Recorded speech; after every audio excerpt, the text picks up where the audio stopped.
Good morning, class, and welcome back to the Nerd Academy podcast. Hosted by our headmaster, Jared Bachman Stubbs.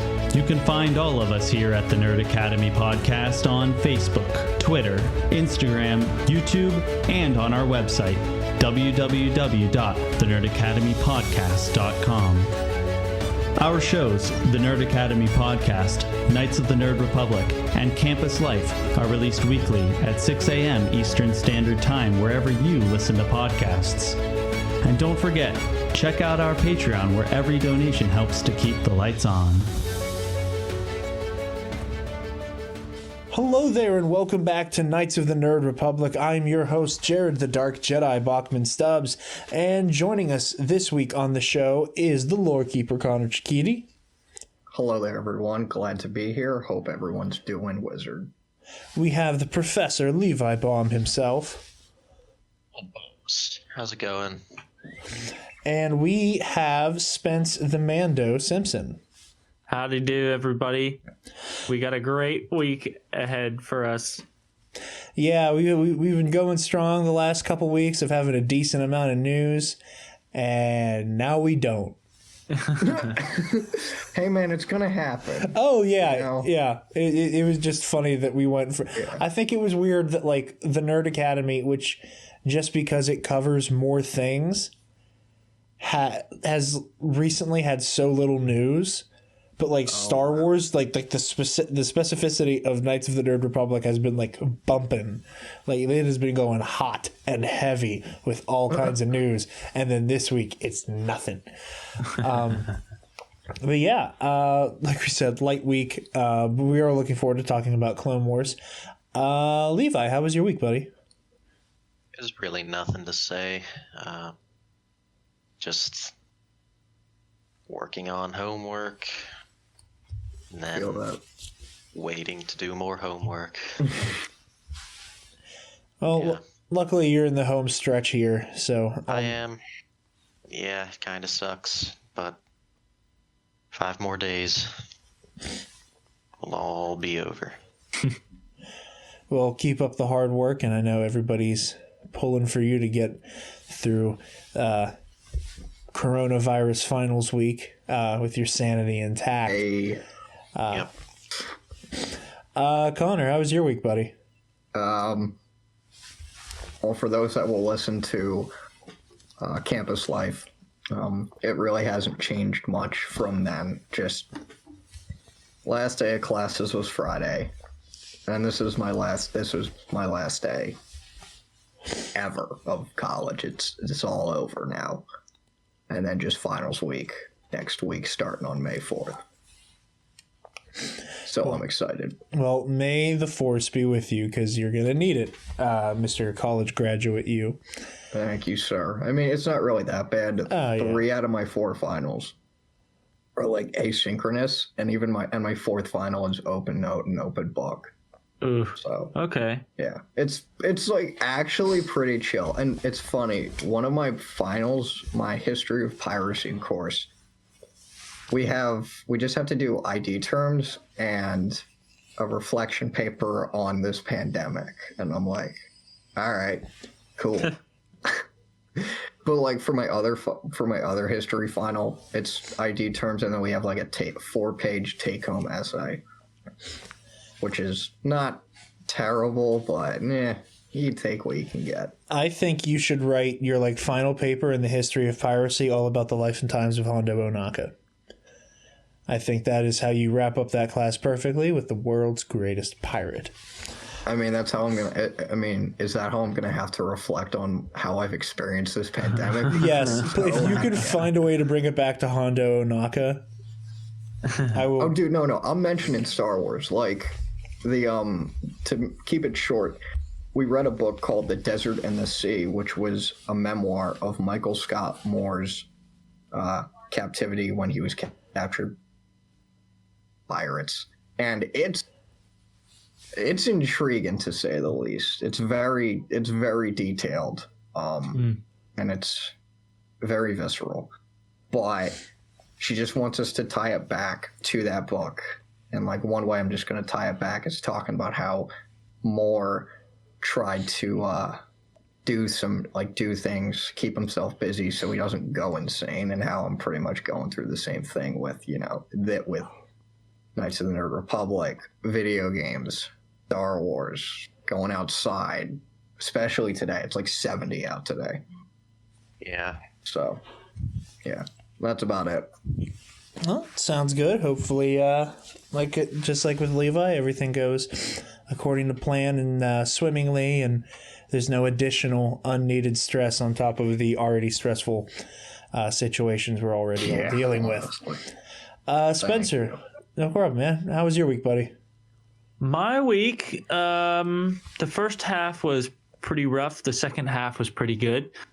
So for my one history class, for the whole semester, we could either choose to turn in 3 5-page papers or 1 15-page paper. Oh my God.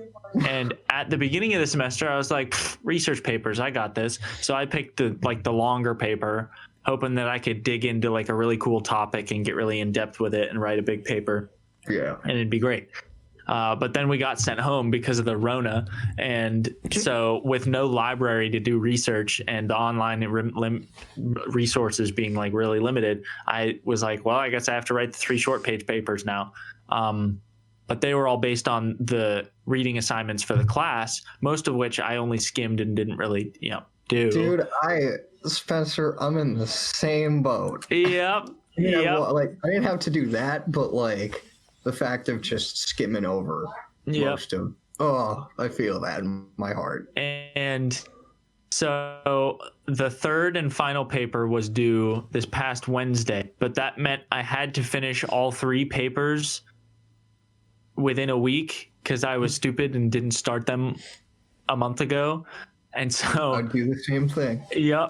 So it was crazy. Those 3 papers, my gosh, they are the 3 biggest flaming turds I have ever put in front of a professor for a grade. That sounds familiar. Yeah, let me tell you.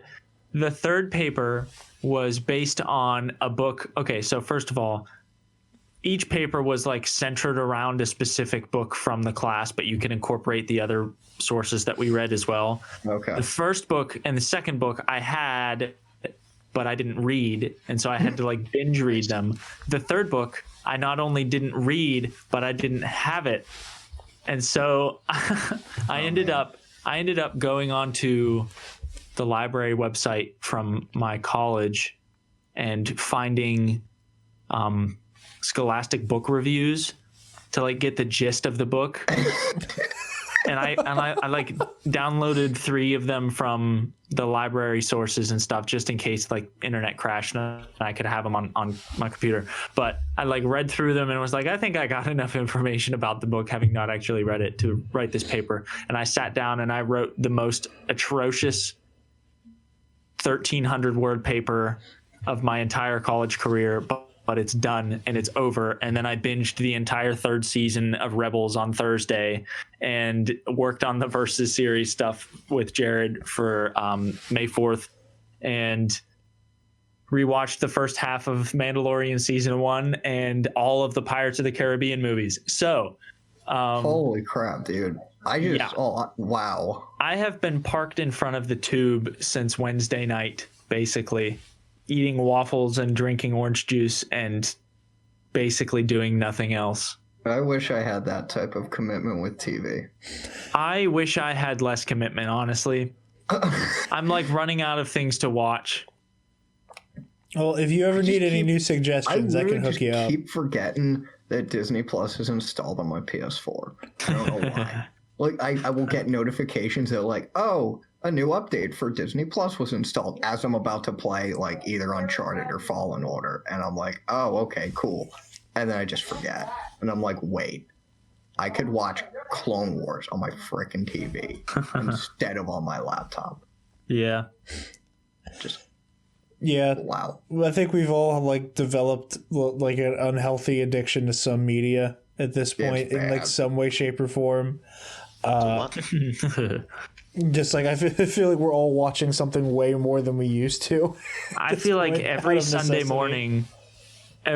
morning, my phone gives me a notification that says something to the effect of your screen time was up 15% from last week for a total of 8 hours and 38 minutes per day. And I'm like, I hate myself. Dude, I know. I get that same thing like almost weekly, and I'm like, wow, I hate this. It's so bad.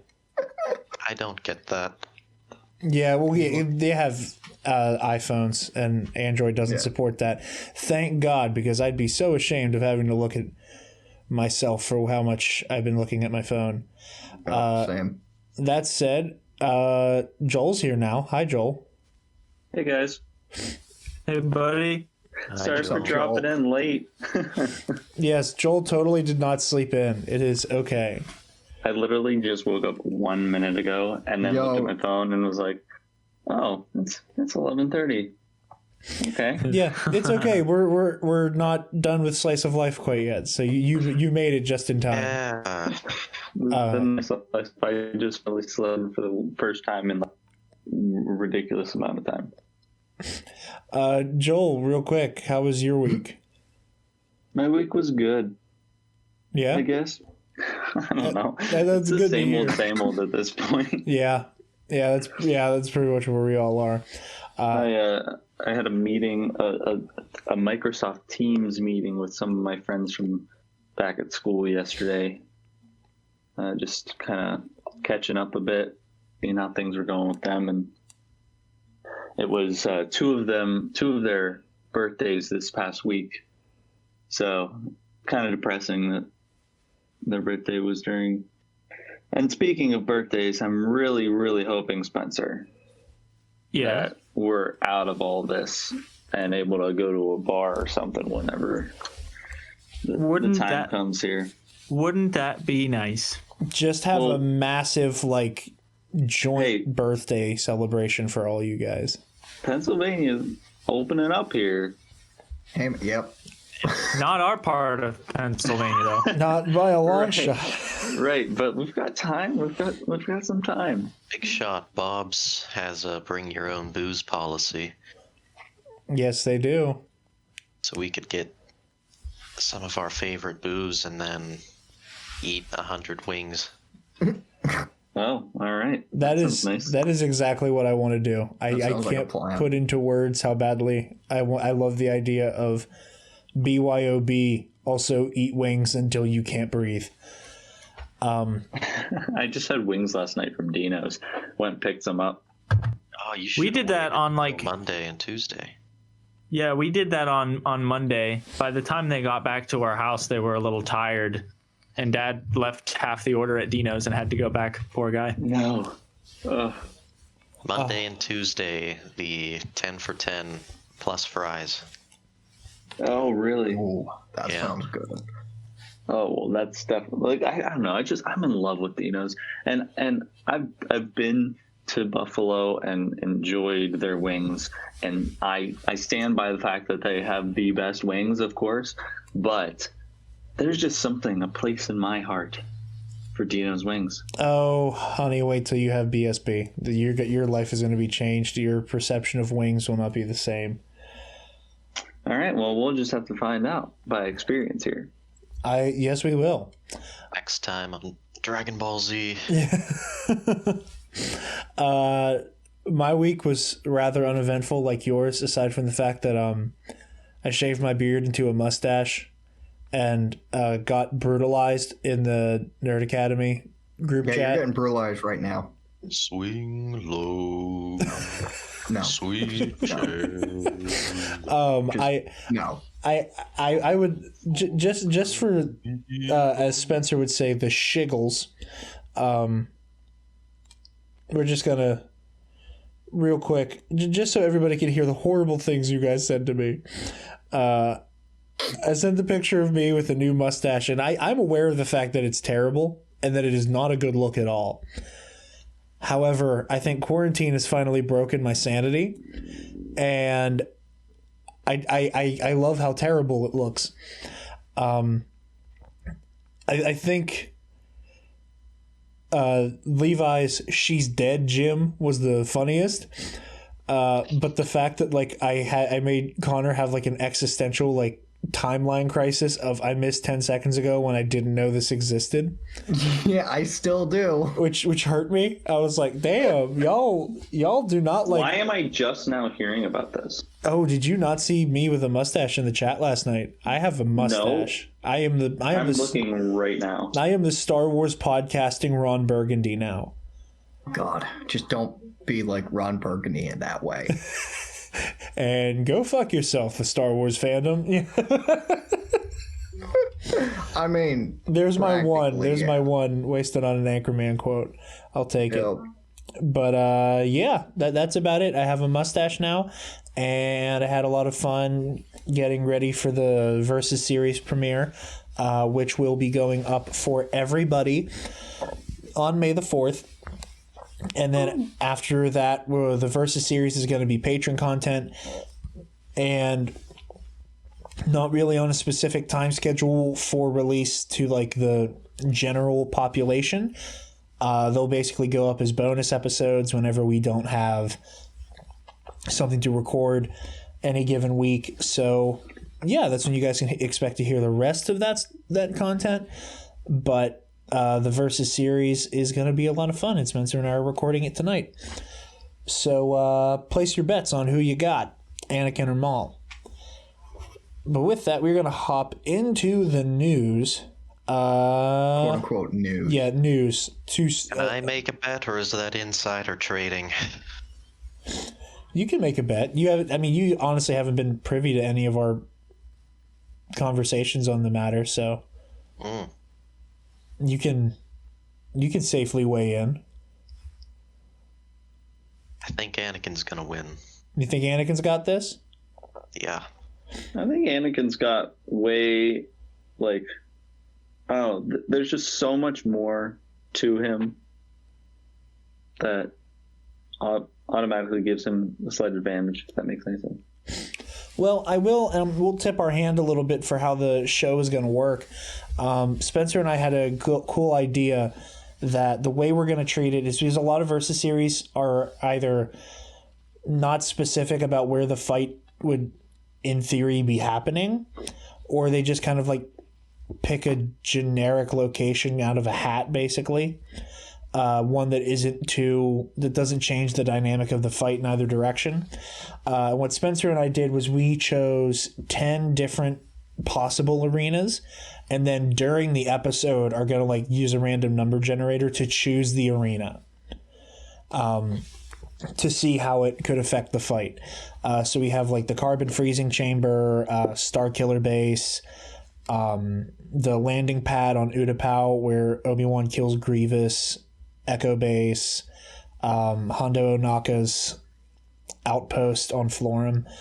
A very diverse like set of arenas. Like I said, there's 10. I can't remember all of them off the top of my head, but yeah. So we're doing our own thing. Actually adding something to the Versus series format that I've not seen done. So I think the arena that ends up being chosen is going to be one of the big deciding factors.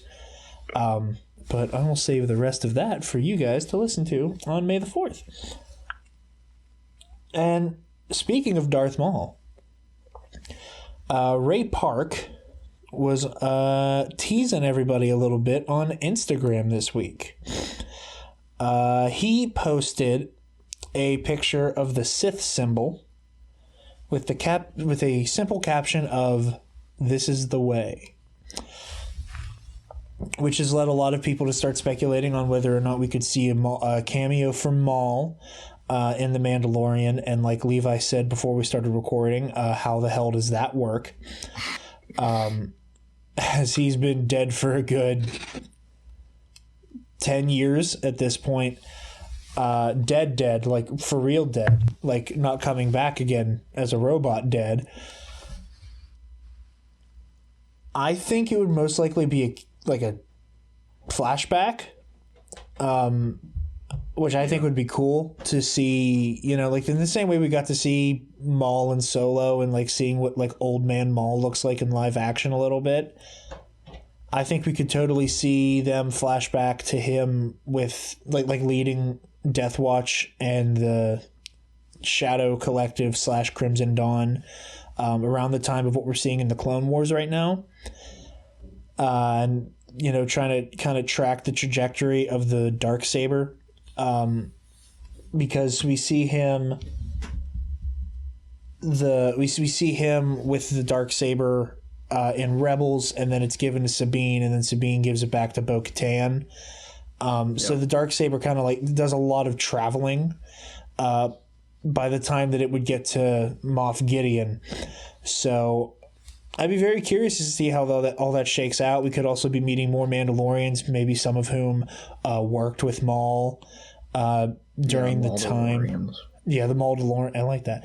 But seeing all the Mandalorians. It's not me. It was freaking Twitter people. It was like Twitter. I think it has like I think it has like a helmet icon. It does. I've not actually heard the phrase said out loud, and it really rolls off the tongue though.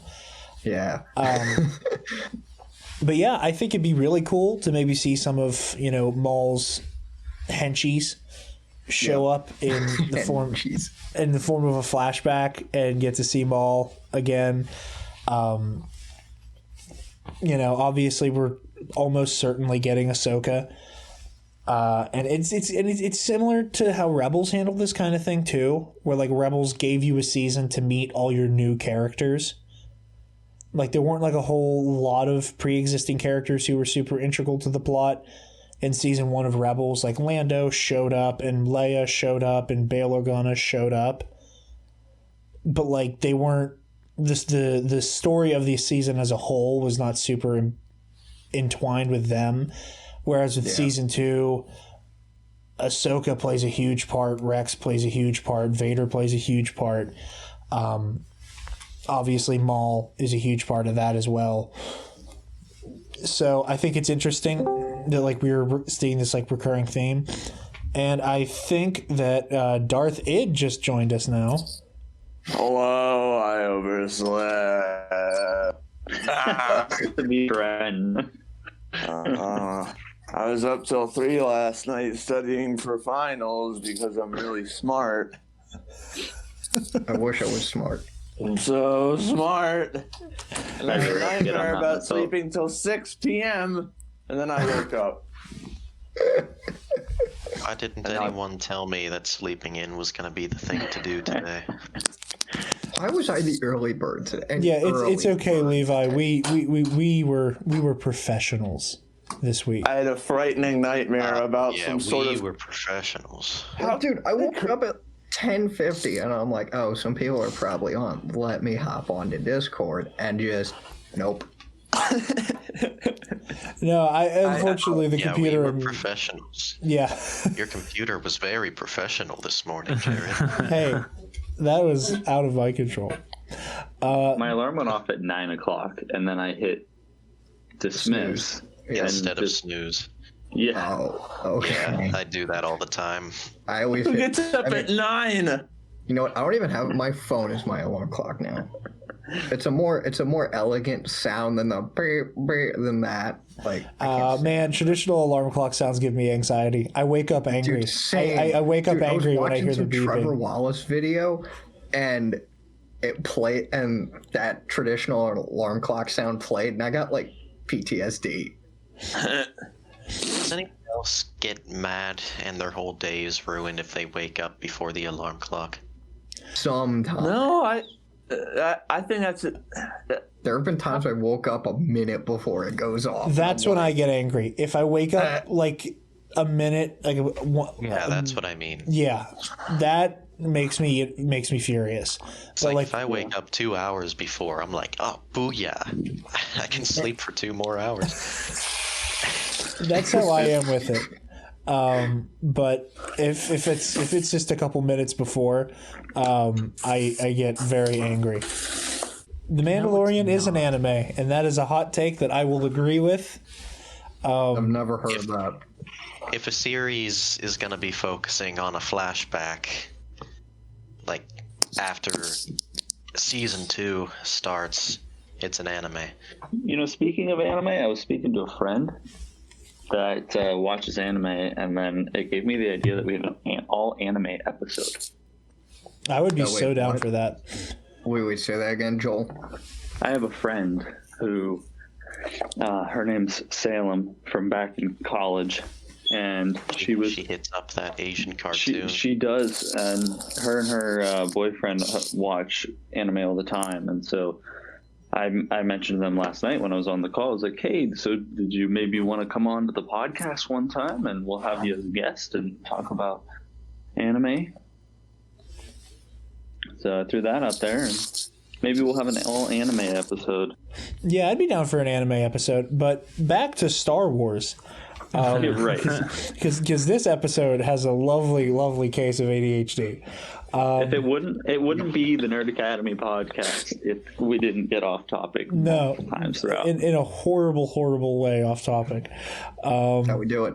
So what do we think about a potential Ray Park Maul cameo in season 2 of the Mando? Spencer, I give you the floor on this one. Sam Witwer's got a voice. Oh yeah, of course. that's what I was gonna say too. Like I loved seeing in Solo having Ray Park's face with Sam Witwer's voice.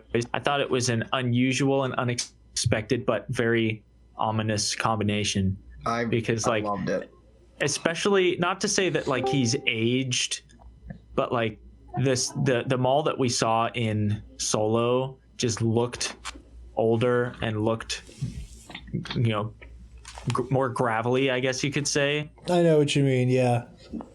And the combination of the voice was like, ooh, very chilling. I liked Unless it. we're going to use The Mandalorian as the first time that Ray Park actually gets to voice Darth Maul, and we have this like really weird issue in canon where for like a couple years Darth Maul just sounded like really pleasant and Scottish. Dude, I want to see that just to like, oh, that would be hilarious. You just have Darth Maul just go, oh, I love a good V-neck, bring that back. I love V-necks. You know what?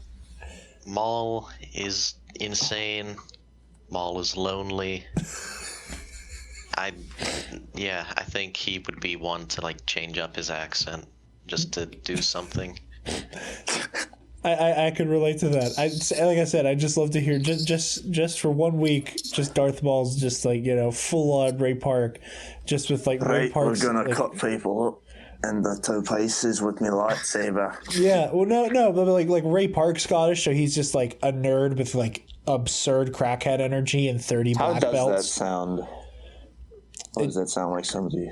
It sounds like Ray Park. It sounds like Ray Park just going ham and promising you he hasn't been drinking during his Q&A, but he's blasted.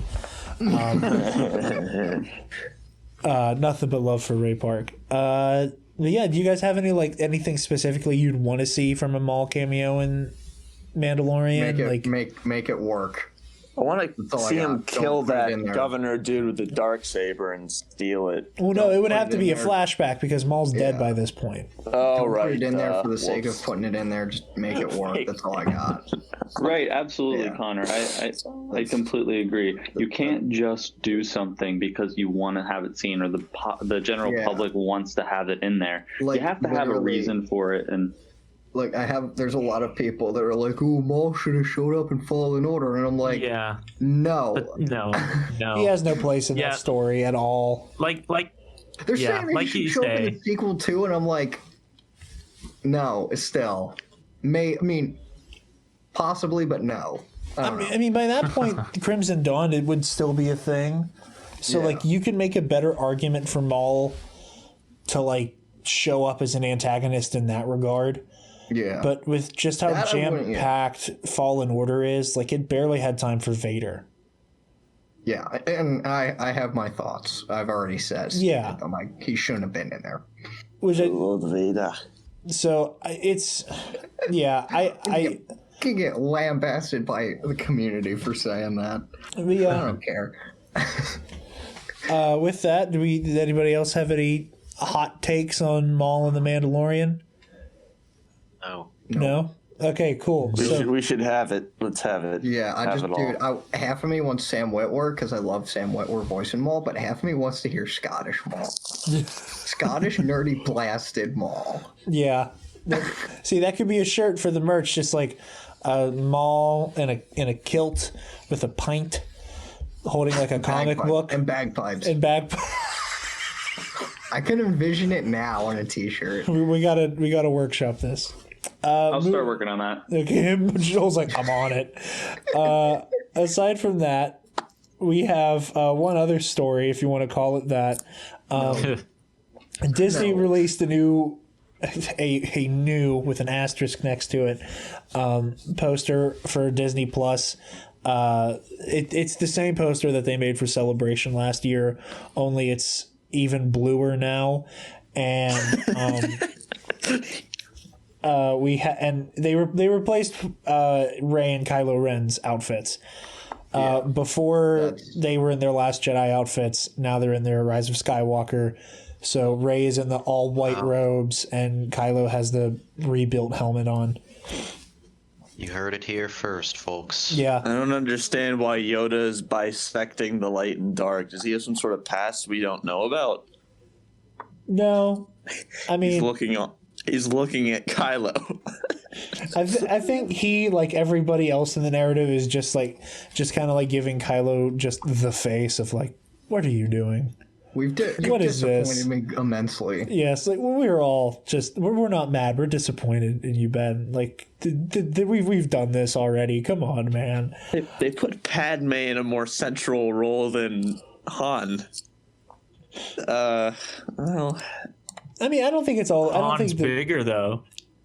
well, I really don't want yeah. to. I mean, if you really want to split hairs here, Mike, Padme is more in the dark side than she is in the light. If you really, well, like an inch, yeah. if you really want to be like really type A about it, not only is Yoda striking the balance, Padme's like, I kind of like the dark side Shifted. thing, you know. But yeah, I mean, I think it's a beautiful Did poster. knowingly marry a man who committed genocide. These is That facts. is very true. These is No, wait, facts. Is that genocide? That's another. What's the Greek for town? I don't know. It was more, no. It was more Jedi side than Jedi. Herbicide. Probably herbicide, right? Herbicide. He said Jedi side. I mean, But why is I don't know. Luke? I think- why is I the think Luke the the, other half of Vader? That's wrong. Anakin's Like- Vader. Like, I think his quote when confessing to Padme implies genocide. What? That he went to all the other Tusken settlements on Tatooine and slaughtered them all? no, I think but he meant. No, just the fact Just that that I camp. hate them. Yeah, I hate them all. Like, But that's not yeah. genocide. that's practically genocide. that was a He said, systematic "I murder killed of not just the specific women, people. but I killed not just Hate the men, crime. but the women and children too." I don't know. how is man. the That nothing sounds like- conversation about a goddamn poster causing us to this is debate where the we're terms at of in the Star Wars genocide? fandom. There's like that one thing that we won't discuss because, and then there's poster debates. This is Wait, where what? we're at in the Star Wars fandom. All I All right, wanted you're to right. say Back was to the that. poster. What Wait, is- hold on. I have a debate off of this. I have a question. God. Oh shit! Yeah, If this is kind of simple, but it just kind of struck my mind. Would Padme have stayed with Anakin if she didn't die? No, Ooh. not by a long shot. I don't know. After because everything- she Love knew goes a long about way. she knew about the Jedi Temple and the younglings, Yeah, but and she was still kinda- willing to She knew about him going bad I because think- of Obi-Wan. Here's my thing. I think she knew, Probably not. She knew about the temple and she knew about the younglings. I don't think she really had quite accepted it or believed it until Anakin started talking all of the, Like a crazed man. until Anakin sounded crazy. Love can't save you, Padme. Only my new powers can do Yeah. that. I don't know about that one, Chief. I think once she says like you're going down a path I can't follow, I think that's her way of saying of her recognizing, I know you're trying to do this to save me and our family, and that is admirable to a point, but Jesus Christ, what is wrong with you? Yeah. No. But even afterwards, she says, "Come back. I love you. Stop this. I Yeah, love come you." back. Yeah. I think- I think that's the caveat. She's willing to overlook a few kids getting laser sorted. You know, like if she could overlook a few Indians I don't know getting about. slaughtered. I don't know then if she she's does not overlooking care. it. I think She doesn't Padme is the care. type of person who would have put Anakin through the redemption he needed, and not the one that the movies give him. I really What do you think. What I is don't that? know. What Where is was the that? redemption when he killed a bunch of natives? That's He fair. needed some of that redemption. Yeah, like Levi said. Yeah, like when You know, I mean, and Guess that's that a goes good point. to show nobody cares about the natives. And Wow. Yeah. Okay, can we stop, please? no, you did this, Joel. No, I'm proud of the conversation. We're the catalyst of our own Yeah, destruction. no, I think. I mean, you know, you guys do have a point that like Padme has kind of like historically looked past Anakin's transgressions. Yeah. I would like to think that like. I would like to think that I'm right, go on. the betrayal of the Jedi would be a step too far, but that's also because like her not freaking out about him slaughtering the Tusken Raiders is completely out of character for her, and that like on paper Padme should have lost her ever-loving mind about that. Yeah. You know, like the same person who's like, oh yeah, we should totally not have an army, is the same person who's The like, same person. it's going okay that against you the murdered. Grand Army. The formation of the Grand Army of the Republic is like, oh yeah, to be angry is to be human. After Anakin literally slaughtered an entire colony of Tusken Yeah, Raiders. I love how Sure, she those acts were like Lucas Anakin. 5 in this case. I like how she acts like Anakin came back to the hovel and like cussed up a storm and punched a wall. He was like, "Man, I shouldn't have acted like that. I'm sorry." Like, to be angry is to be human. Your mother just died in your arms. Like you're having a natural reaction to it. No, like she was like, "It's okay. You murdered all those people, like who did not stand a chance against you. You know, you didn't fight. You didn't." Fight them out of self-defense or anything. They were trying to defend themselves from you. Right, but do you not think that maybe there was a little bit of like maybe that was kind of something that we should think about on a higher level, and that was kind of where they were going when doing the movie is like sometimes people are victims of like I don't know, like white supremacy, you know, without their knowledge, you know? Oh yeah. Oh, totally. So- Yeah. And the Tusken Raiders are absolutely true. That like, look at the Mandalorian. Like like the movies tell us the Tusken Raiders are like mindless drones who were just here Yeah. to wreck shit. And then, you know, that Tusken shows up in the Mandalorian and they have a nice sign language conversation. And he's like, okay, deuces. Like That was Right, so which cool. is why Padme doesn't care about the Tusken Raiders at all. They like to them, to their society, to their kind of high priority, if you will, you know, their royalty nature of it all. They just don't care, and so it didn't faze her that Anakin just went off. we had a much deeper and interesting conversation about this goddamn poster than we were supposed to. Yep. I thought this I think conversation it's was valuable going though. I think it is very valuable. I'm just surprised by the fact that it happened. Like, I thought this conversation was going to be, it's pretty, and like maybe a joke about the weird formatting. And then boom, move on. All right, one more we observation. talked about And now it's like genocide in Star Wars and like the classist and speciest way the Republic handles the itself. fact that classism and speciesism exists so prominently, and we just don't think about it that much until now. They should not have had Phasma in this poster. That was a travesty. She does not belong in the villain's side. Replace her with Jango Fett. I'm still just like blindsided by the fact that Padme is not woke. Like, I can't continue this episode. My brain. It's ironic. mush. She's like supposedly Isn't the it most funny? woke character, being like a senator and being like, war is bad. But then she's like, screw the freaking Indians, man. Right, You know? no, there's so much more to these movies than I think any of us. I mean, okay, granted, obviously we're part of a Star Wars freaking podcast. Okay, like, you know, I feel like there's a lot more philosophical things that we really haven't talked about, debated about on the things that regard society and the different parallels and whatnot that our primary concerns whenever creating a movie or writing a novel, things like that. You want to impose those things into your work so that you kind of have that experience for other. And while I completely agree with you on that, my only pushback will be the reason we haven't debated that stuff specifically is because that is a nightmarish rabbit hole. That is just that conversation. We're all going to be at each other's throats. Not at each other's throats necessarily. It's just a really deep conversation. Now wait, going off of Joel's point, I agree with him because what was it? I wish I could have articulated this in class one time because I had this one professor who said we were talking about like complication and shades of gray and black and white and all that, and he said, well, when you look at Star Wars, it's all very black and white, all of it. Now, but I like complicated. Okay, I would have complicated. debated. I'm like, are you a fucking idiot? But that was my piece. Like, I would have come down to St. Vincent's College, sat in on that exact class, and just debated him with you. Well, I will say this much. With Star Wars, it's weird that, like, it's either comically black and white, where you have, like, mustache-twirling villains who are just evil because for the lols. Yeah. Or you have this like absurd... Wait, are any Sith Lords mustached? Wait, only Dooku really. I know, well, not literally mustache twirling, but like the concept of somebody who's just like, yes, and my evil plan is coming together. Like, we're going to call our base the most imposing name we can think of, the Death Star.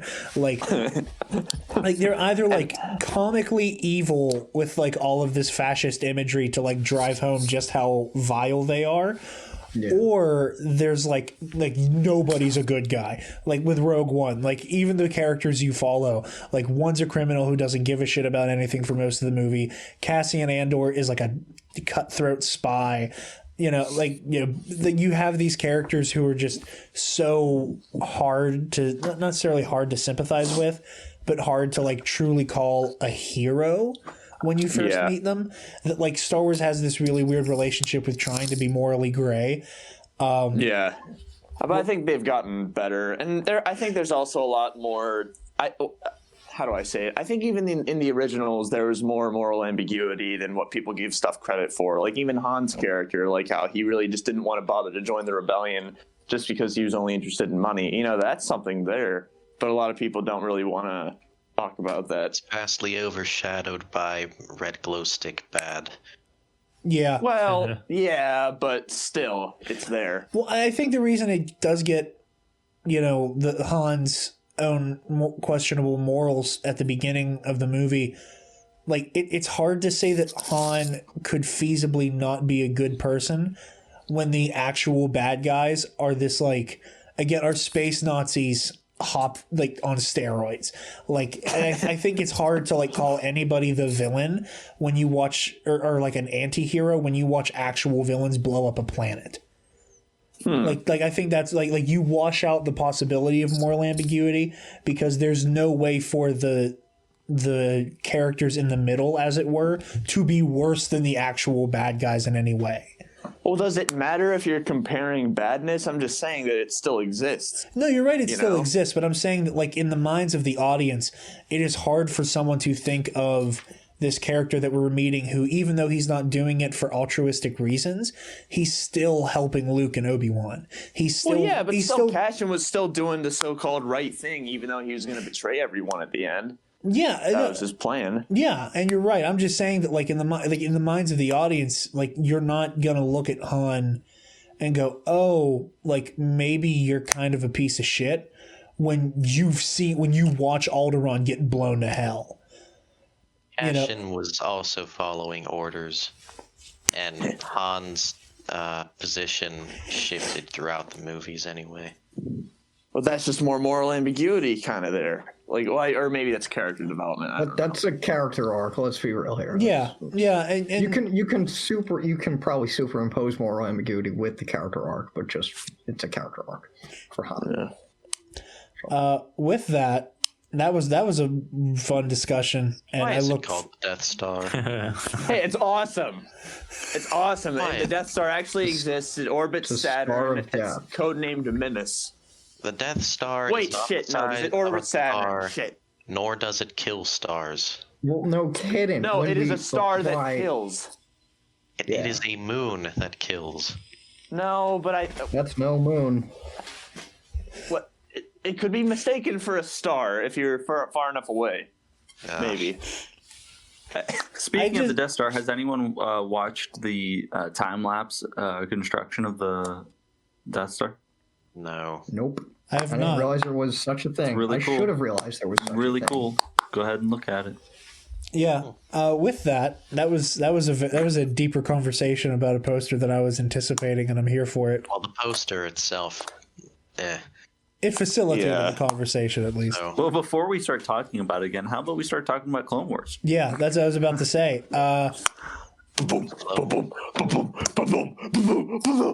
That's my heart the whole time. I was surprisingly calm for most of it. How? How? I don't know how.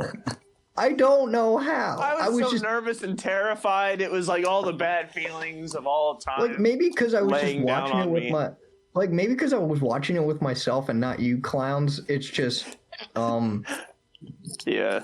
I was just calm. It was weird, like maybe because of the Blade Runner-esque music, which by God, holy crap. No, that was what that was my first thing. Was I loved appreciated the that so much. that was one of the things I loved about the episode was that like the last two episodes have been really coy with like there's been tension, but it's been tension regarding the A plot on Mandalore and not the B plot of like trying to figure out what exactly is happening with Revenge of the Sith. And I like the fact that like this episode basically opens with the concession of it's about to happen. And just like It was called Shattered. yeah, and like, but I like the fact that like the Dude, episode it shattered everybody. I like the fact that this episode, like again, the music, like you said, Connor, which was what I wanted to talk about first, in that opening moment where like Maul's getting loaded onto the gunship, and like like there's just this heaviness, there's this cloud over what should be an upbeat scene. Like Mandalore has been saved, Music. but like the music, like again, like it's this moment where it knows like horrible things are about to happen. The audience knows horrible things are about to happen. But you can't stop it. All you can do is watch as the galaxy unravels. And I was watching it on a call with Alexis, which she's come up 1,000 times on this show at this point. It's to have her on at this point.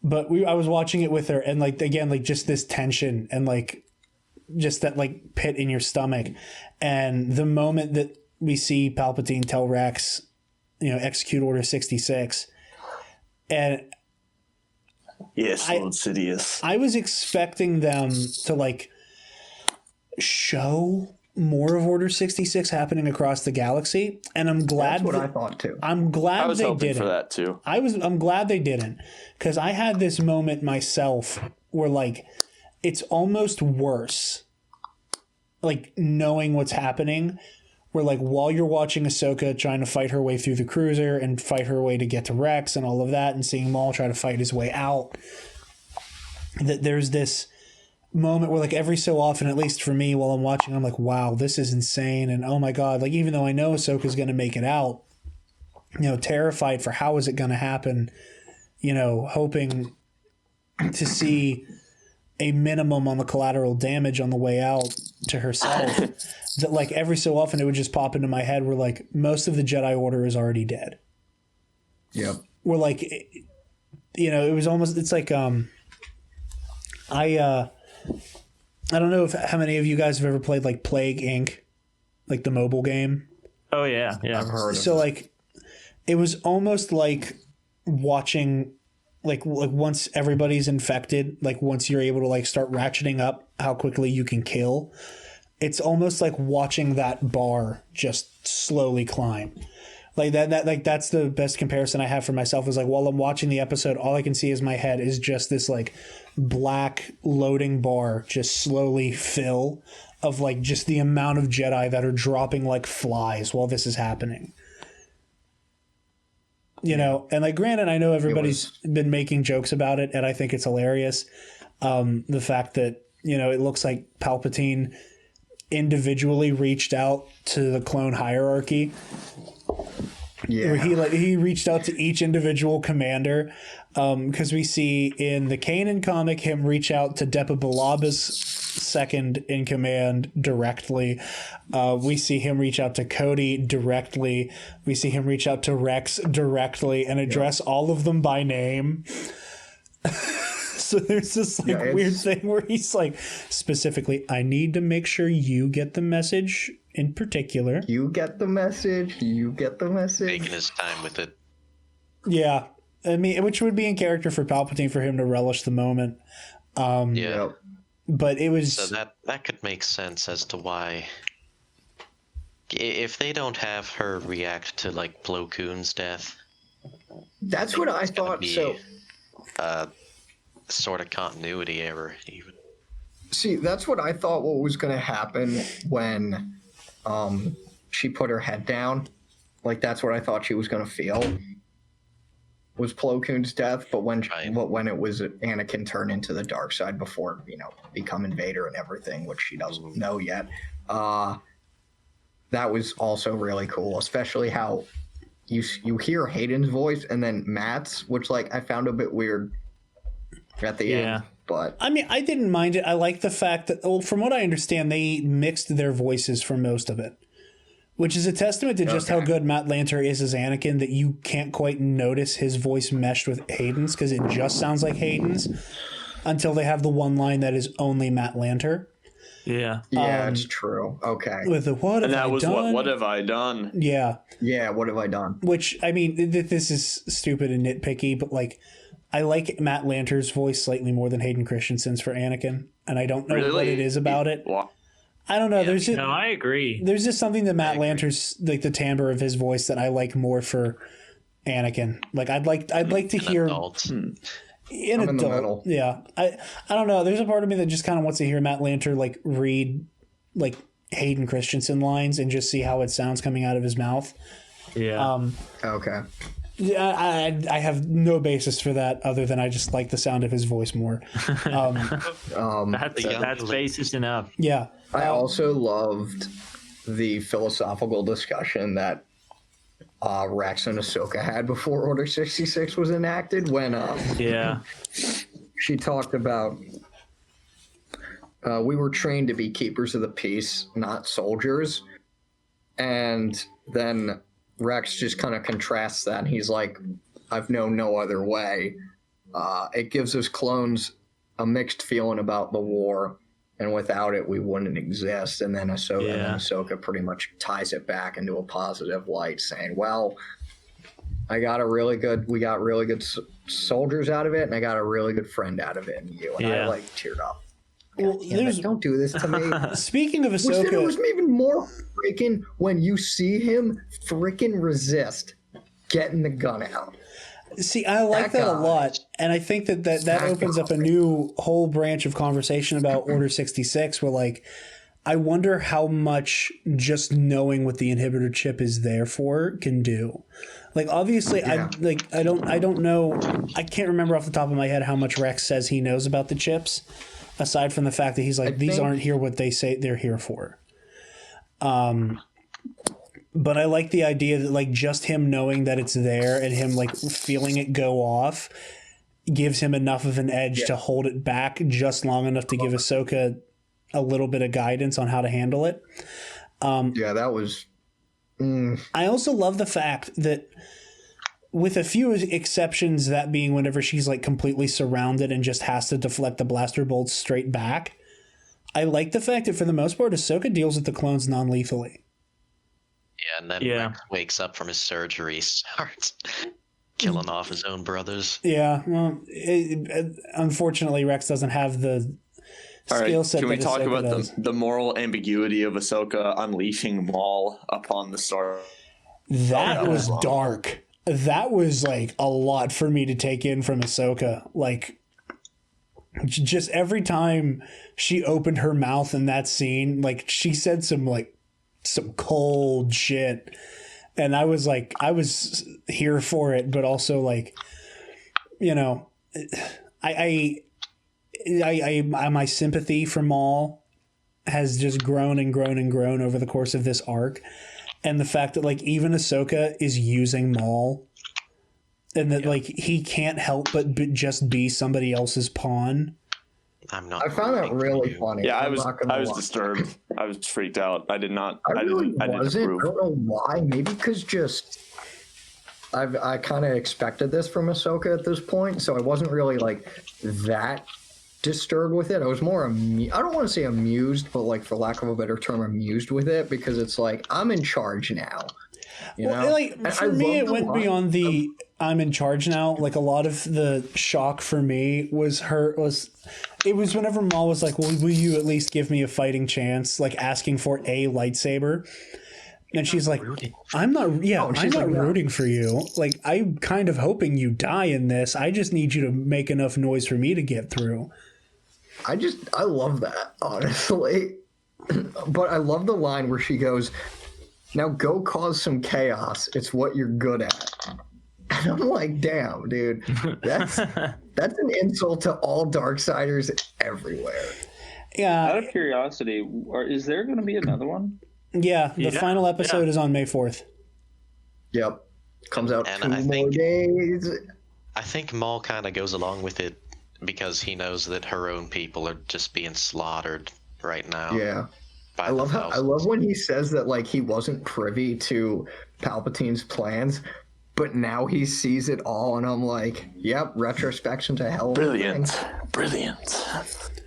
Yeah. Also, dude, when Maul beheaded the two of the clones, I was like, holy crap.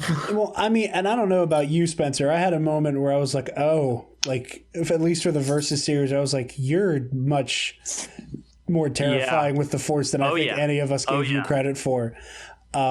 His telekinetic skill is incredible. It's basically the only tool in his toolbox, but dang, it's scary. Yeah. Dude, I know. Yeah. That's why, little off topic, when it comes to Vader, I much rather him use the Force than a lightsaber. Because that's scarier to me. Him using a lightsaber in the Rogue One hallway scene doesn't do anything for me. That's why I'm Really? so indifferent to that scene. He uses the Force in that scene instead of a lightsaber. Oh my god, I'm more scared. That's why I like his appearance in Fallen Order a lot more, even though Why would he waste the Force on a bunch of flies? Yeah. yeah, that's true. Which is, Levi, I completely agree with you on that. That the way Vader looks at it, it's like this doesn't require the effort to you know, it's easier to just cleave through all of them. Well, is it easier to cleave though? I mean, some people can just are more naturally predispositioned to using like telekinesis than lightsaber combat. Oh yeah, I just for mean in the some context of him being. probably they use Force more than a saber, and then others it's saber more than Force. I mean, just with the mechanics of Vader, even though he's not in danger, essentially being pinned down, like he has to advance on them. So I think it would just be easier for him that once he gets within striking distance, that like I think it's just inherently less energy demanding. Yeah, that's a good point. Plus he can't cause the amount of collateral that Maul is. Like in that tiny hallway, like at that point, since it looks like he's in that area where the ships are docked, that if he blows that apart using the kind of telekinesis that Maul is, he could probably suck himself into space. If he starts damaging the hallway too much, where Maul is like in the heart of the ship, so he has like enough space to just start ripping shit off the walls. And he doesn't have a lightsaber. Yeah, which is I think the most brutal kill that Maul has. I mean, there's the guy that he decapitates with a door panel, which is He's so absurd. The two clones who I felt the worst for were the guys whose like intestines and innards got turned into liquid when he like sandwiched them with the door panels. Like What that. about the guy who had his arm got sliced cut off. Yeah, it was just an arm. Oh, That was my favorite. He deserved it. Those fucking clones like a deserved it. They all deserve But it. I was going to bring up his force power, so I'm glad you did bring it up. Imagine what he could have done if he was allowed to actually train to his fullest potential. Yeah. Instead of just Kinda being scares used me. as a tool. No, you're absolutely right. I think if That really scares me. yeah, well, yeah, because Palpatine was just like, I just need an assassin. Now we need a canon, well, not a canon version, but like we need a reissue of the Infinities comics where we just have all what ifs. I love those comics. I love them. They're so much fun. So much fun. Even last episode, he was.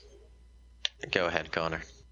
No. I just also loved when they were putting Maul into the ship with the container that he was in, and Bo-Katan goes, "A relic of a bygone era when Mandalorians had reason to imprison you force-wielding maniacs." What a great line.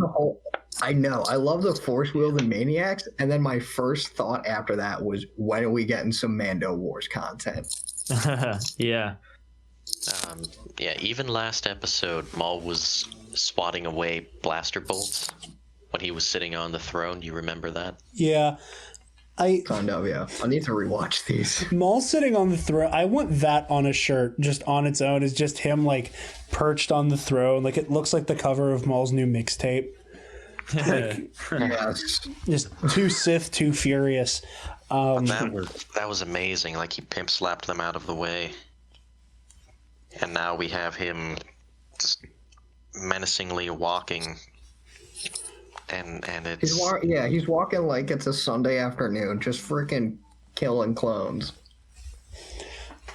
But yeah. I also what was it? Dude, seeing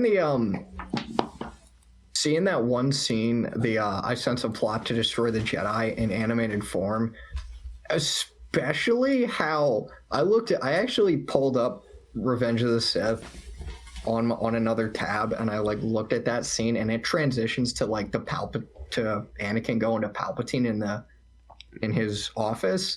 So I loved how they're able to use that transition period to have Ahsoka come in and just have it seamless. Yeah.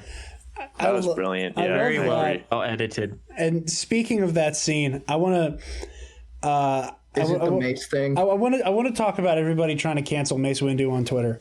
Where the hell were all of you guys before? Like I've been on the fuck Mace Windu train for years. Like I love Mace. Mace, but this is his fault. Like.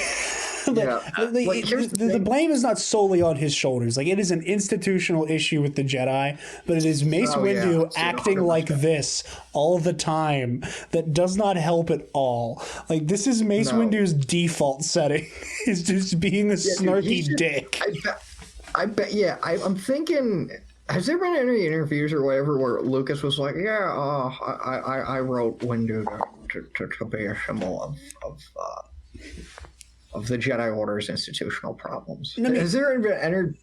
No, but it sounds like something George would claim to have written in there, the same way that he claims that Luke was always supposed to be Vader's son, which we all know is a goddamn lie. Yep. But dude, here's the thing with George. Like just a small off-topic thing. Like a lot of people try to use George's words for like the expanded universe stuff. Like, oh, he always liked it and everything. And I'm like, dude, the dude changes his mind like every hour, like generally speaking. So I don't know about that. And that is why there's an entire series of comic books where like there are countless Jedi who have red lightsabers. Like that was just a thing because George did not give a shit about continuity like that. Wait. There is? Yeah, like the early Star Wars Republic comics. Adi Gallia, Asherad Het, all have red lightsabers. That's a name I haven't heard forever. Ki-Adi Mundi has a purple lightsaber. I'm pretty sure Saesee Tin has a red lightsaber at one point too. Like it was just a thing. Like even Pal has a red lightsaber. Yeah. But I think it's interesting that everyone is like, oh, everything could have been fixed if Mace wasn't a dick, which is true. However, if Ahsoka spoke up, we also could have had a different outcome. She's gonna regret that for the rest of her life. We could do this forever. We could do this. Ahsoka wouldn't have spoken up because she was the first one to like parry there, or were you a Jedi or not? So Yeah. That's fair. I mean, I think Yoda's officially like speaking, Mace was not out of line there. Yeah, no, technically speaking, I think Yoda probably was like heartbroken. Like, God damn it. I think he was too, and I think Mace was not in the wrong for necessarily saying like, yeah, like this is like just officially speaking. Yeah, he's not in the wrong, but like his tone of voice is what set me off. The tone of voice and the fact that he spikes the ball, like I the moment he does the whole, well, sorry, citizen, where it's that like you're not in the Jedi club anymore. Where like that's the moment that I think everybody is pissed off at Mace for. Like I think if there was like a more cordial like this is military information that you probably wouldn't even be getting if you were still in the Order. Which doesn't even make any fucking sense because she not... just helped the freaking operation on Mandalore. Which is fair. But like they're also talking about like their top secret scheme to spy on Palpatine, which was like Jedi Council need to know. Yeah. So like I understand on paper, and she doesn't. Yeah, like I understand on paper him being like this is on a need to know basis and you don't need to know.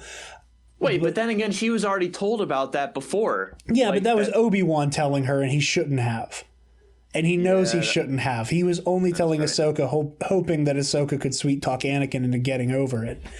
But if Ahsoka, especially because they're like, I think the Jedi would have been able to finally put the pieces of the puzzle together. If they're like, okay, Palpatine's acting weird. We really need to keep an eye on Palpatine. And then for Ahsoka to turn around and go, yeah, Maul said that Anakin is involved in all of this, and he doesn't even know it yet. And that would be the moment where they're like, we need to get Skywalker the hell out of there. Yep. Because I think it probably wouldn't have mattered at that point, though. Like, he probably would have been like, he would have rebelled more and been more suspicious. Maybe, I don't know. Probably. I mean, it's Anakin. Let's be real here. He probably would have bitched. I mean, but no, Anakin definitely would have bitched about it. But I also think that like the council can go. I think the council at that point recognizes that they can't let Anakin be a variable. That at that point they have to keep Anakin completely in the loop, and that he maybe gets the opportunity to make a different decision. But this, but the choice. Sorry. No, they wouldn't have kept him in the loop. No, but they should have, is what I'm saying. Is that like maybe that would have been the chance that they got to stop it all. No.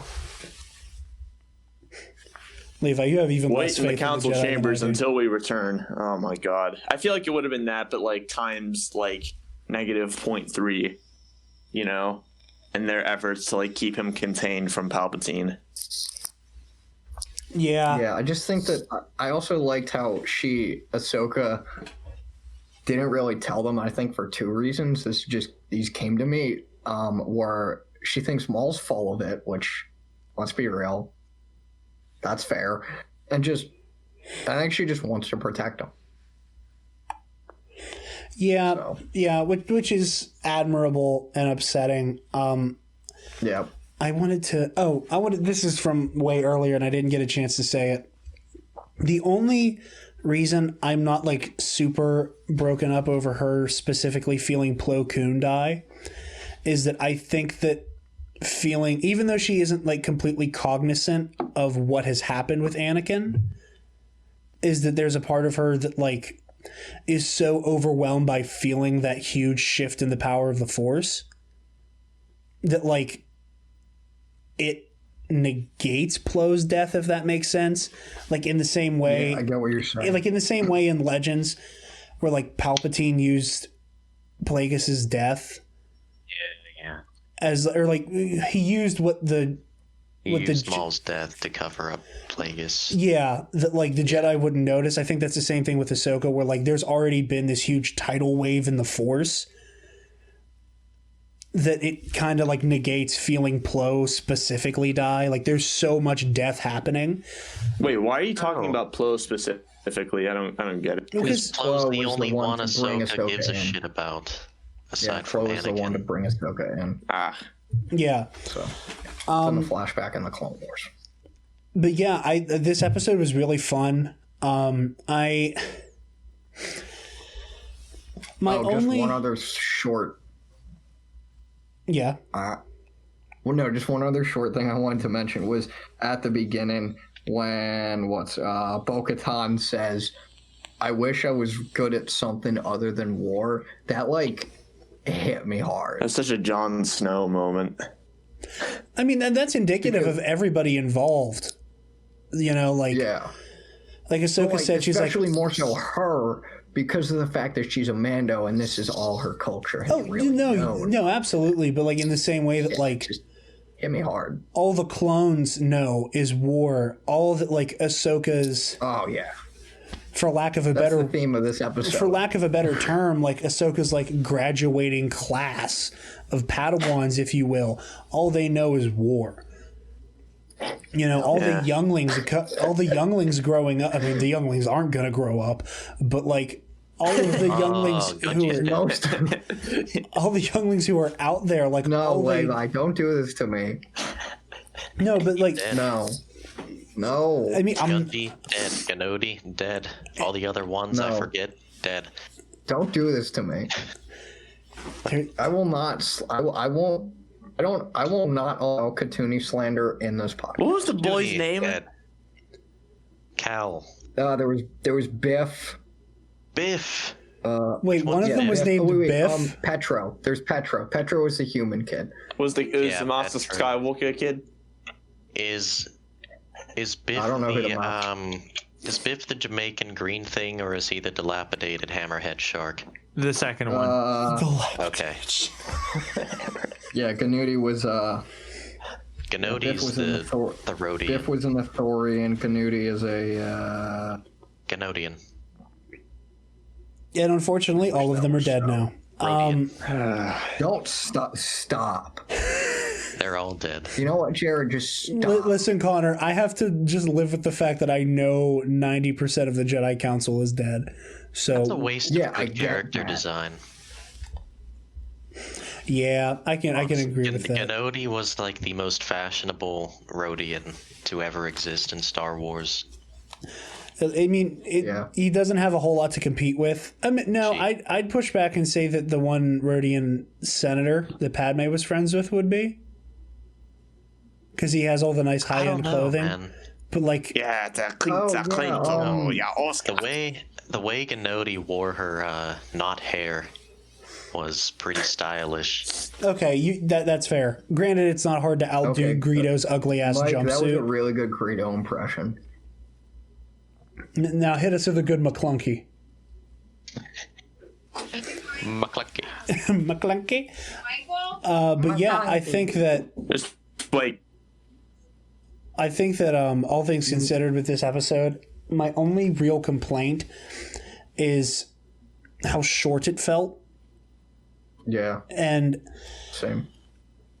I would go so far as to say that I would have been okay with not having an episode come out on this past Friday. And instead, combine the two. Yeah, that I would have rather seen this and the finale be one super long episode. And I hope that the finale is longer than half an hour. I hope we maybe get an hour. Yeah, that'd be nice. What I want is when all of this is over, I want these last 4 episodes to be put in a movie format, so that I don't have to cut it out myself. No, I agree. Watching this. Stop. Fine. I'll do it myself. There's a petition going around that was started by Ben Hart from Star Wars Underworld to just cut the Siege of Mandalore into a movie. And I think it's up to a few thousand signatures as well. So you are not alone, Levi. One thing I forgot to mention. Found it really cool that Ahsoka uses the "I am one with the Force" chant to find Rex's chip, especially when he starts chanting it. I didn't. Really I just kind of chalked it up to. I kind of just chalked it up to the Force works in mysterious ways. Because like it was cool but confusing to me a bit. The Force works it's the in Force. ways that allows us to connect these unconnected things to each other. Yep, that's how it goes. But yeah, You I thought that remember? was You really- remember that Asian man who chanted that in Rogue One? Whoa! I'm with the There's Force. so the many Force layers. I'm with the Force. The Force is with me. I'm with the Force. The Force is with me. I'm with the Force. The Force is with me. I mean, I those are one of those moments where like I don't mind it. I think it is a little weird to see I Ahsoka think doing it's some it. surface level connections. I think you're right on that. I would like to see, again, this is one of those things that like Probably. in other material, seeing that like hearing that maybe is like a specifically Jedi thing, that like this is something that Jedi, when they're like needing to like force their connection with Yeah. the Force to kind of like crank it up a little bit. Yeah, but he's Yeah, and like Chirrut started it. I just kind of I figured sorry. that it was just like a method of meditation, you know, not so much like it's like a like an incantation to enhance your connection to the Force, but it was just like Meditate. yeah, it's just it puts your mind in a place where like you are able to connect, and like it's just a strengthen your connection. Well, not strengthen- exactly. yeah, It's just strengthen your a connection. meditation technique. It's not like a Yeah. spell or a incantation or anything. Yeah. In the same way that like in that one, we only saw it in season 7 of Clone Wars. I mean, I like that idea of there being like those specific meditation methods, because I know in the Darth Maul comic miniseries, like Maul has his own version of that. Oh Where- yeah. Well, I can't remember exactly how it goes, but like it's basically I'm the very finding terrifying. it right now. I have it written down somewhere. The nursery rhyme, Yeah, like far above, or something like yeah, that. far above, far below, something. I also like I also like the fact that like Maul's is kind of like foreshadowing what happens to him in Phantom Menace, with that whole like with it talking about going down further and further and further, and that like he falls because Star Wars isn't subtle at all. But yeah, any other thoughts on this week's episode, gentlemen? I'm just trying to find that little chant, because I have it written down somewhere in the crap ton of Star Wars Google Doc creations that I have. Where is it? Joel, do you Not have the comics I've read. Joel? Do you have any other thoughts? Because you've been quiet on this one. Just in general, Yeah. but yeah. Yeah. My general impressions of it was like the absolute climax of everything, and like everyone else said, the connection between, and almost like the seamless transition that they're creating between Clone Wars and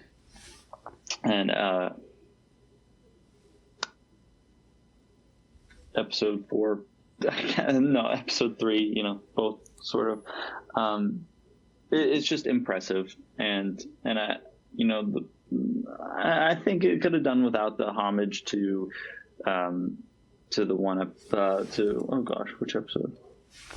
Rogue We One. were just talking about. Thank you. Yeah, I think it could have done without that. I felt like it was kind of forced and not really. I don't know. It wasn't really necessary, and I don't understand why. If that was an actual thing, then why hasn't it shown up before in the original movies? You know what I mean? Yeah. Or in any of the 6 seasons of Star Wars: The Clone Wars that preceded this. Yes, exactly. So it's hard to find a place for that. And besides that, no, I loved every second of it. It was definitely like who was it? Michael said earlier, like right at the beginning, it was like my heart was pounding the whole way through, and that absolutely it was. It was pounding the whole way through. I was so excited, and over the past few episodes, I've been cheering for Maul more than I ever have in my entire life.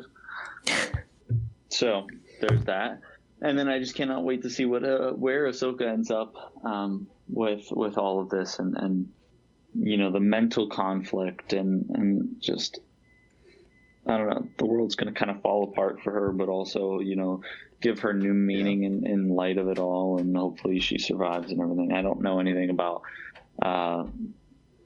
what happens ahead of time, so this is all new information for me. Well, in that case, I will not spoil the outcome for you since you aren't familiar with any other possibilities. But yeah. So I found the short prayer. It goes, "Great Mother, hear our prayer, divine truth, deliverer of justice." No, it's not that. It's the it's the far above, far below thing from the Maul comic. Yeah, I can't remember exactly how it goes. I found it on Wikipedia. It's far above, That's far what's above. coming We down don't to know here. where we'll fall. Far above, what once was great is rendered small. Yeah. Interesting, because that was Son of Dathomir, and No, it wasn't in Son of Dathomir. It was in the one that Marvel published, where Maul's trying to hunt down the one Jedi. It's not that important. I think it's very cool that it is a foreshadowing so thing there's from Maul. multiple prayers. Yeah. With that, I think that's all we have for you guys. We will be back next week, obviously, to review the final episode. And then the week after that, we will be doing a season review with Force Toast. So. Whoa, with Force Toast. Yep. I didn't know that. Yeah, Maybe I did and I forgot. Yeah, we're having Laura and Alice Probably the on. second part. We're having Laura and Alice on. Very excited for that. It's going to be a good time. And super excited to have them on because we've been trying to make something happen for a while now. And finally, we were able to make that happen. Yep. Connor, where can the lovely people find you, my friend? The lovely people can find me on Instagram at conmanjfo. They can find me on Twitter at DepaBanana, and then they can find me on Facebook, admin in the Alliance of Star Wars Fanatics. That's about it. Yeah. And Levi, where can the lovely people find you? Lovely people can find me drowning in my sorrows at Levi_bomb on Twitter. Well, alrighty then. I haven't drunk in a while. I need to have a Guinness. Shit. Mike, where can the lovely people find you? You can find me on Twitter, DarthId415. You can find me on Instagram at MikerDurling45. And my Facebook's private, so if you try to find me there, you won't. You can also find Mike with a nice pint of Guinness now. Joel, where can the lovely people find you, sir? The lovely people can find my not so accented artistic ability on Instagram at JBasonBack Photography, and you can find my cosplay endeavors on Bass and Bacon Cosplay on Instagram as well. That indeed they can. Spence, where can the lovely people find you? Hi. Yes, hello. You can find me on Instagram at SpenceManCosplay and on Twitter at SpenceMan49. Thank you. Hey, Jared. Yeah? Where can the lovely people find you? They can find me on Twitter and Instagram at DarkJedi2552. And you guys can find the Nerd Academy podcast on Twitter, Instagram, Facebook, and YouTube. You can also check out our website, www.thenerdacademypodcast.com. And if you're on the website and you're feeling generous, you can check out our Patreon, where if you're feeling generous, you can chuck in a couple credits to help us keep the lights on around these parts. With that, I need it. The Empire's wrestling down on us. yeah, the Empire's increased its taxation. Among other going things. God, those crippling taxation. Yes. You see, this is going to be like the prequel, so there's going to be an entire podcast episode about taxation and trade routes. Hey man, I'm looking forward to it. Okay, I'm ready to talk about the taxation of the Stark hyperspace war. How it Yeah. You don't think that's gonna happen? It's gonna happen. So we might as well be topical. You know when it what? happens. Yep. You're not wrong. You're not wrong. Levo. I'm just still so sad about quarantine. I had like a mental breakdown yesterday. Like I was literally like foaming at the mouth, like rolling around the floor. Like it was bad. Like it. I mean, it wasn't that, but interiorly and like oh god. Yeah, no, Mike, I'm in the same position. Yeah. I'm just happy We it's got finals nice coming up this week. Same. Yeah, I had my moment a couple weeks ago. I was watching that like One World at Home concert a couple weeks ago that was like being broadcast on like all the major networks. Yeah. And I don't even remember what song one of the performers sang, but I broke down and he was like, I miss my friend so much. But Same. I've been drowning in my sorrows. yeah, Especially with like a few really good friends I just want to like talk with. But like one person I'm trying to keep in touch with, she like never answers her phone, which is like I can understand because she's a double major, which like Shit. I feel bad for those people. Yeah. But like still, I just been trying to keep in touch with her, so it's Yeah. sucks. I hope she responds. Yeah, she definitely will. She has literally said like most of the time whenever she texts back, I'm the worst at this. but, She does respond. yeah. But we are honored that you guys have joined us, especially during these trying times. And may the Force be with you always.